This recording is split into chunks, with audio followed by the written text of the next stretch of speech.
Hi, I'm Matt Herron, and this is your Independence Update. Nonprofit Connect Brown Bag Lunch. On Monday, August 4th, you are invited to bring your lunch and join the Chamber of Commerce for a casual roundtable networking event. Roundtables are hosted monthly and are open to nonprofit group leaders that would like to share what they're doing, get ideas, help with problem solving, and occasionally they have special presenters to talk about specific nonprofit resources and tools. The Chamber believes that active and engaged citizenry is part of doing what we can to build great communities. These nonprofit roundtables are an opportunity to share and learn from each other and are free to attend. End of Teen Summer Reading Party Zombie Style. The Clarkston Library is excited to announce the end of their Teen Summer Reading program. The Teen Summer Reading has been a huge success this year, and Wednesday, August 6th, from 3:30 to 5:30, students grades 6 through 12 are invited to celebrate the end of summer reading with zombies. Astute Artistry will be joining the group to help you put on your best zombie face. Enjoy zombie treats, and of course be there as we pick the winner of this year's Summer Reading Grand Prize, which is a $50 Target gift card. Registration is required, and you may sign up by calling 248-625-2212 or online. This event is sponsored by Friends of the Library. Auditions for Mrs. Mannerly on Sunday, August 3rd from 7 p.m. to 9 p.m. Auditions will be held for the Clarkston Village Players' Mrs. Mannerly. Actors are invited to attend one or both audition sessions, which will consist of readings from the script. The synopsis for the play is as follows. Inspired by hilarious memories of a childhood etiquette class, playwright Jeffrey Hatcher conjures up the world of 10-year-olds studying manners.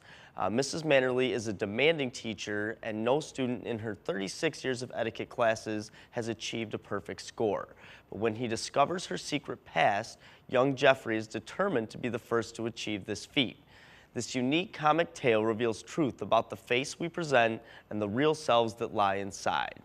Roles to audition for include Jeffrey, who is a male ages 25 to 45, Mrs. Mannerly, who is a female ages 45 and up, and possibly other small parts playing Jeffrey's classmates. The performance dates are October 2nd, 3rd, 4th, 5th, 9th, 10th, and 11th. And for more information, you may contact Director Jennifer Gentry-Salsky at 313-410-4120. All right, Little Kickers Soccer Camp.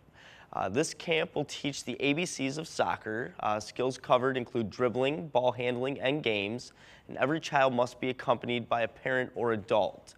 This camp will be instructed by Damian Huffer, Michigan Impact Director of Coaching, and his staff. The camp runs from August 4th through the 8th for boys and girls ages 3 to 5, and the registration deadline is 1 week prior to the start of camp. Additionally, here's a list of other events happening through Independence Parks and Recreation. Swim lessons is now registering, and the deadline is August 23rd. If space is still available after the registration deadline, there will be a $10 late fee. Lessons begin on August 28th. Sanchin Ryu, which is like a karate class for youth, adult, or family, is now registering and starts August 7th.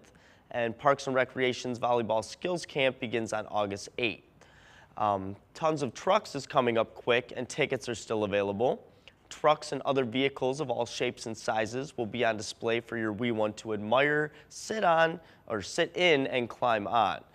This event takes place on August 9th at 10 a.m. at Clintonwood Park and includes a hayride and train ride. All ages are welcome, and tickets are discounted if purchased in advance. Pricing is $5 for youth on site, and adults are free. Tons of Trucks is sponsored by Allways Seal Coating, Carnwath Excavating, Van Horn Concrete, Genesis Credit Union, Smith's Disposal, The Learning Experience, Zott Ford, and Independence Truck Repair. Volleyball Skills Camp also begins on August 8th. As always, if you have a story or information you'd like us to share on Independence Update, please contact us at 248-623-3661 or email Matt Blow at mbleau@indetwp.com. Don't forget to follow us on Facebook and Twitter, and now on Instagram. Stay tuned for an update with the Township Supervisor, Pat Kittle.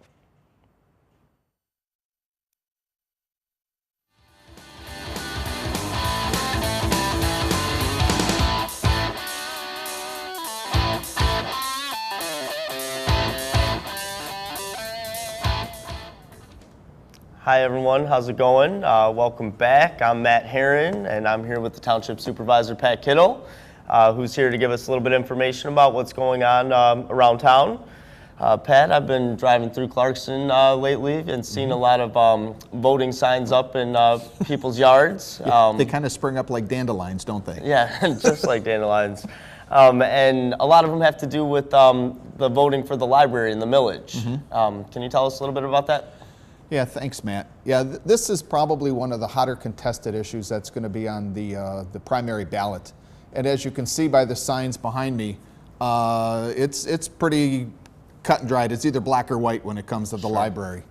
And whether you're for the library or against the library, and I'm not going to sit here and talk about the pros and cons. I think there's been enough said over the past couple of months on this as far as what the library millage will do. I just want everybody to understand is the sign that you do see that says no new library tax, that over 80% increase for Clarkston or Independence Township, that is an accurate statement as far as what the percentage change is from the new proposed millage to what the current millage is. But what you do need to understand is if you do vote no, that the library will close within 5 days. That's not a township requirement, it is a state requirement under the new district library arrangement, and there's no negotiating. So again, a no vote means the library will close in 5 days. A side effect of that is that if you are a current library enthusiast and you say, well, I'll just use the Springfield Library or the Waterford or the Lake Orion Library, those reciprocal arrangements that are currently in place will no longer be. So your library card will not be valid at these other libraries.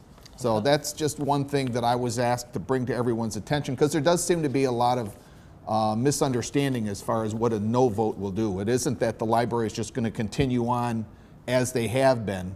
It will close. Yeah. So I think my mother, she's a resident of the Oxford Township, and like her library card does allow her to use the Clarkston Library, but you're saying if our library closes, we actually wouldn't be able to access the other ones. that is exactly what the impact of a no vote will mean. Of a no vote. Yep. Sure. So, well, we'll have to see, kind of how the vote goes. I'm sure there's people who'd be really disappointed, and some people who are, not as affected by it. tough call. A lot of questions you have to ask yourself about the value of a library to the community.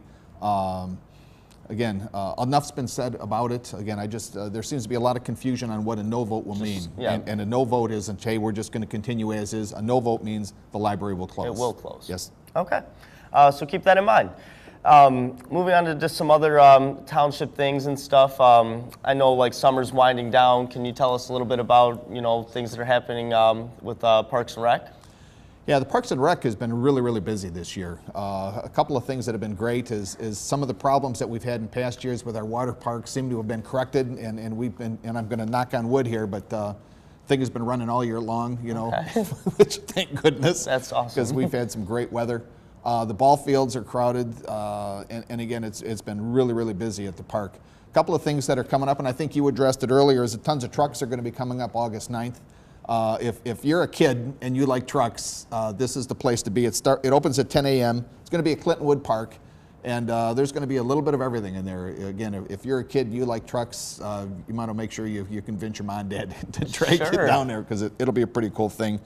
And again, just a reminder too about Deer Lake Beach. We do close on September 1. That is the holiday. And if you are a sun enthusiast, please get out there and enjoy the beach, enjoy the water. Yeah. Because come September 1, we do close up for the season. So it's been a great year for us. Yeah, I'm a big summer enthusiast and like to be out in the sun. So we do have to make the most of this last month or so. Well, and it's pretty cool. We're looking at a lot of things with the beach. We're currently leasing the property from the village. Technically, they own it. We manage it and maintain it. But over the years, the beach has eroded a lot. It used to be many, many more feet extending into the water.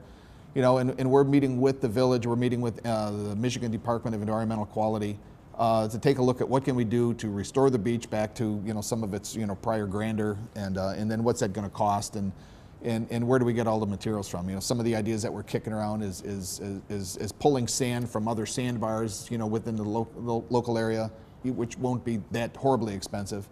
But again, the DEQ all of a sudden gets real funny when you start moving beach sand and things Sure. of that nature. So lots going on. So we want to make sure that we don't lose that jewel of the township right No, there. I've lived here my whole life, and you know, been to Deer Lake Beach many times. I know a lot of people like to go there in the summer. So, Great. so that's really about it. That's great. We appreciate you coming on the show and talking with us today, and we'll look forward to next week. Thanks, Matt. Appreciate the offer. Anytime. Bye-bye.